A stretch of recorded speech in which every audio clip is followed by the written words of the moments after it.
नमस्ते एवरीवन। आज हम एक ऐसे केस को डिकोड करने वाले हैं जिसने पूरे इंडियन कॉर्पोरेट वर्ल्ड को हिलाकर रख दिया है। बात हो रही है नासिक के टीसीएस कॉर्पोरेट हरासमेंट केस की। ये एक ऐसी चौंकाने वाली सच्चाई है जो हाल ही में सामने आई है, जिसमें कॉर्पोरेट ग्रूमिंग, मेंटल हरासमेंट और रिलीजियस डिस्क्रिमिनेशन के बहुत ही गंभीर आरोप लगे हैं।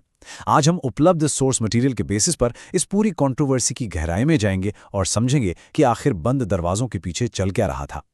अब सोचिए, क्या हो अगर एक कंपनी का एचआर डिपार्टमेंट महज शांति बनाए रखने के नाम पर बेहद गंभीर शिकायतों को ही दबा दे। सोर्स के मुताबिक इस पूरे मामले का सबसे फ्रस्ट्रेटिंग पार्ट यही था कि बड़े मीडिया आउटलेट्स और खुद कंपनी के एचआर ने कथित तौर पर पीड़ितों की आवाज को दबाने की कोशिश की।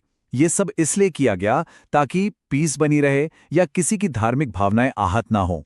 लेकिन सच्चाई छुप नहीं सकी और यहीं एंट्री होती है नंबर 7 की। जब ये शिकायतें हद से ज्यादा बढ़ गईं, तो सच सामने लाने के लिए 7 बहादुर महिला पुलिस अधिकारियों ने एक अंडरकवर ऑपरेशन किया। अपनी जान जोखिम में डालकर, भेष बदलकर इन 7 पुलिसकर्मियों ने उस डार्क रियलिटी का पर्दाफाश किया जो ऑफिस के कैबिन्स में सालों से चल रही थी। तो चलिए, सबसे पहले बात करते हैं उन आरोपियों की और उन पर लगे संगीन आरोपों की। पुलिस की एफआईआर में दर्ज नामों पर अगर हम गौर करें तो सोर्स के अनुसार ये कोई एक आध इंसान का काम नहीं था। ये बाकायदा एक ऑर्गेनाइज्ड एफर्ट था जिसमें कई फीमेल एम्प्लॉयज और एक मेल एम्प्लॉय को टारगेट किया गया। मुख्य आरोपों के घेरे में जो टीम लीडर्स हैं उनके नाम हैं आसिफ अंसारी, शफी शेख, शाहरुख कुरैशी, रजा मेमन, तौसीफ अत्तर और दानिश शेख। और हैरानी की बात यह है कि इसमें एचआर डिपार्टमेंट से जुड़ी निदा खान और अश्विनी चेनानी पर भी शिकायतों को दबाने और इस प्रताड़ना में साथ देने का आरोप है। नॉर्मली हम किसी भी वर्कप्लेस से क्या उम्मीद करते हैं? सेफ्टी, प्रोफेशनलिज्म और म्यूचुअल रिस्पेक्ट, राइट? लेकिन एफआईआर की डिटेल्स एकदम अलग ही कहानी बयां करते हैं। आरोप है कि इन आरोपियों ने पीड़ितों पर जबरन नॉनवेज खाने और नमाज पढ़ने का दबाव डाला। सोर्स तो यहां तक बताता है कि हिंदू देवी देवताओं का मजाक उड़ाया गया, उन्हें फर्जी बताया गया और भगवान शिव व श्री कृष्ण के लिए बेहद अपमानजनक शब्दों का इस्तेमाल किया गया। और बात सिर्फ रिलीजियस कमेंट्स तक ही नहीं रुकी। पुलिस रिपोर्ट में बहुत ही सीरियस सेक्सुअल हैरासमेंट और ग्रूमिंग के भी आरोप हैं। आसिफ और शफी पर महिलाओं को गलत तरीके से छूने और घूरने के आरोप लगे हैं। एक पीड़िता ने तो यहां तक कहा कि उसे किसी आरोपी के साथ संबंध बनाने का दबाव डाला गया क्योंकि उसका कोई बच्चा नहीं था। इसके अलावा ऑफिस में सबके सामने महिलाओं की पर्सनल लाइफ पर चर्चा करना और उनके रिश्तों का इस्तेमाल उन्हें ब्लैकमेल करने के लिए करना, ये सब उन्हें मेंटली तोड़ने की एक भयानक साजिश का हिस्सा था। इस केस में एक बहुत ही दर्दनाक वाकया सामने आया है। एक दलित महिला को दानिश शेख ने नौकरी का झांसा दिया, उसे शादी का प्रॉमिस करके फिजिकल रिलेशनशिप बनाने के लिए मजबूर किया गया। सालों तक उसे धोखे में रखा गया और फिर 2026 में जब उस महिला को पता चला कि दानिश पहले से ही शादीशुदा है और उसके बच्चे हैं, तो कहानी में एक और मोड़ आया। दानिश के ही एक कलीग तौसीफ ने उस महिला को ब्लैकमेल करना शुरू कर दिया कि वो उसके परिवार को सब कुछ बता देगा। आप समझ सकते हैं कि ये किस लेवल का मैनिपुलेशन और ग्रूमिंग था। और ये सब कोई 1-2 महीने का खेल नहीं था। इस हैरेसमेंट की शुरुआत 2022 में हुई थी। 2022 से लेकर 2025 तक लगातार एचआर को ईमेल्स और शिकायतें भेजी गईं, लेकिन उन पर कोई एक्शन नहीं हुआ। एक मेल एम्प्लॉय ने तो पूरे 4 साल तक अपनी धार्मिक मान्यताओं का मजाक उड़ते हुए बर्दाश्त किया। फाइनली 2026 में उस अंडरकवर स्टिंग ऑपरेशन ने इस पूरे 4 साल के लंबे टॉर्चर का भंडाफोड़ किया। अब बड़ा सवाल यह है कि सिस्टम फेल कैसे हो गया। इस पर सोर्स वीडियो में एक बहुत ही पावरफुल बात कही गई है कि अक्सर सुविधा या शांति के नाम पर पीड़ितों की कहानियों को दबा दिया जाता है। उनका तर्क है कि निदा खान जैसे एचआर हेड्स और सीनियर्स ने जानबूझकर कंप्लेंट्स को इग्नोर किया। क्यों? शायद कंपनी की इमेज बचाने के लिए या फिर इस डर से कि कहीं किसी की रिलीजियस सेंटिमेंट्स हर्ट ना हो जाएं। और इसी शांति बनाए रखने की अप्रोच ने आरोपियों को बेखौफ बना दिया। लेकिन अब फाइनली कानून ने अपना काम शुरू कर दिया है। इस केस की गंभीरता को देखते हुए एक स्पेशल इन्वेस्टिगेशन टीम एसआईटी का गठन किया गया है।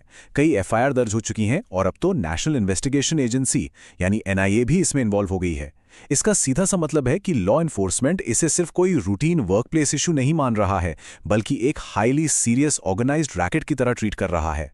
अब इस स्पेसिफिक केस से थोड़ा बाहर निकलकर उस ब्रॉडर कल्चरल डिबेट की बात करते हैं जो सोर्स वीडियो में उठाई गई है।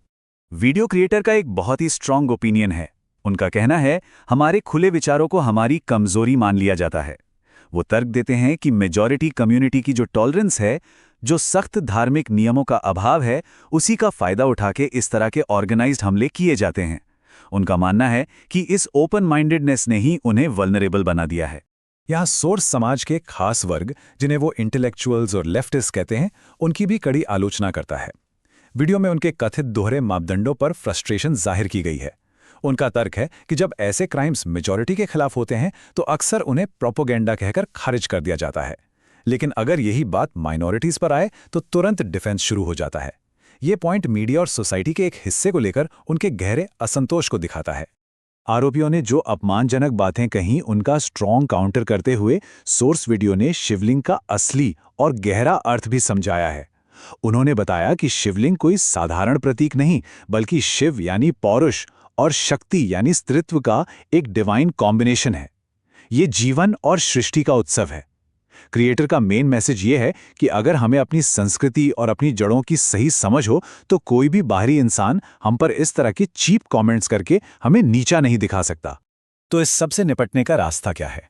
चलिए बात करते हैं उस कल्चरल रेजिस्टेंस की जिसकी मांग की जा रही है। सोर्स वीडियो इस तरह के नासिक जैसे इंसिडेंट्स को फ्यूचर में रोकने के लिए कुछ बहुत ही क्लियर और एक्शनेबल स्टेप्स सुझाता है। पहला, अपने बच्चों को उनकी सांस्कृतिक विरासत और महाकाव्यों के बारे में पढ़ाएं। दूसरा, उन ग्राउंड लेवल ऑर्गेनाइजेशंस को सपोर्ट और फंड करें जो छोटे मंदिरों को बचाते हैं और जबरदस्त धर्मांतरण रोकते हैं। और सबसे अहम, कॉर्पोरेट वर्क प्लेसेस में बिना किसी डर के एब्सोल्यूट अकाउंटेबिलिटी और अपनी सेफ्टी की मांग करें। अब ये पूरा केस हमें एक बहुत ही इंपॉर्टेंट और सोचने पर मजबूर कर देने वाले सवाल के साथ छोड़ जाता है। हम एक सोसाइटी के तौर पर ट्रू ओपन माइंडेडनेस और अपने कल्चरल रिस्पेक्ट के मांग के बीच एक सही बैलेंस कैसे बना सकते हैं, और कैसे हम ये तय करें कि वर्कप्लेस पर हर किसी की सेफ्टी और डिग्निटी हमेशा बनी रहे। इस पर जरूर विचार कीजिएगा। उम्मीद है आज के इस डिकोड से आपको इस कॉम्प्लेक्स मुद्दे को गहराई से समझने में मदद मिली होगी। हमारे साथ जुड़ने के लिए बहुत बहुत शुक्रिया।